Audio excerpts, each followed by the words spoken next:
I talked about Deion a couple weeks ago. So I'm going to segue back to college. We're going to go from pros to college.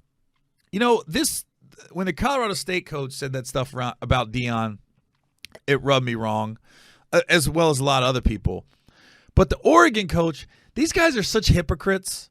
These dang football coaches, I didn't like it. I didn't like the Oregon coach, how he said we play, we're not playing for clicks. We're playing for wins. The Cinderella. I'm okay with the Cinderella story stops today. I didn't like the playing for clicks because, listen, you haven't.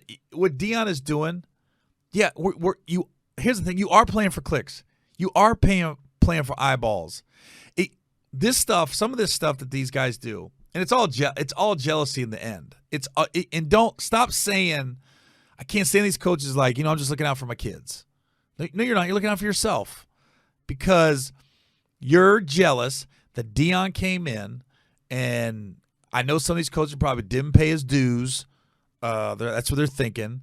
And now everybody's watching Colorado and everything. Just say, look, I didn't like his halftime speech going into the locker room. Like, hope those people tuning in see us now. I hope they stay tuned in because we're not done yet. I'm like, just say, look, I'm glad my team's balling, and I'm glad Deion is bringing eyeballs to the sport and bringing eyeballs that probably wouldn't have got to see Oregon play this year. You get to see us play.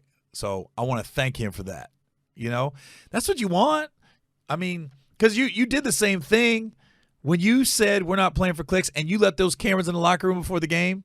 It was kind of strategic. I ain't going to lie. Kind of strategic. You didn't make it, quote, unquote, personal with Deion this week. You waited till he couldn't have responded until after the game because he didn't see it. But I love Deion's response. He goes, I keep receipts. He sees everything. I don't know if you know that. I'll tag Deion and I'll see he saw it.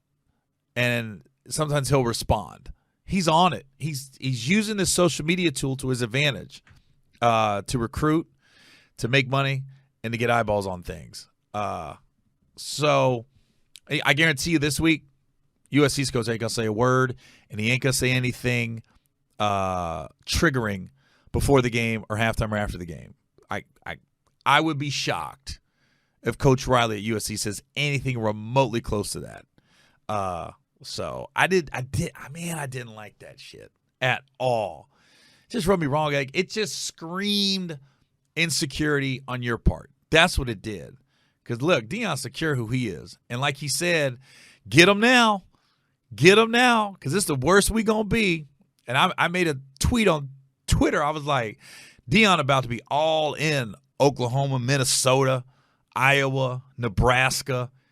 Mississippi. He going to be getting all them corn-fed farm boys to get on that offensive line. And I think he's going to be down in Mississippi, Alabama, Arkansas, Georgia to get those defensive linemen. Trust. They're coming. Like I believe in Deion. They're coming. You walk in your room, you're going to go there. It's just some of these coaches, man, their insecurities is screaming through the television set. And it's just one thing to get your team fired up, but it's not necessary. But I do like how Colorado understands if you talk shit, and some of the players are talking shit, but that's players, it's not coaches. You gotta be able to swallow humble pie if you lose. And I like how his son with the watch thing, he was saying he was good. They should be doing that to me after the game. That's good. They should be mocking me. We lost, So I like how they're not taking it personal. But all these other I'd be shocked if we'll see if another coach does anything. But Deion ain't new to this. He had to go through this at Jackson State. Remember the one guy said he ain't swag? And then the one coach pushed Deion and didn't want to shake his hand. It's a lot of jealousy.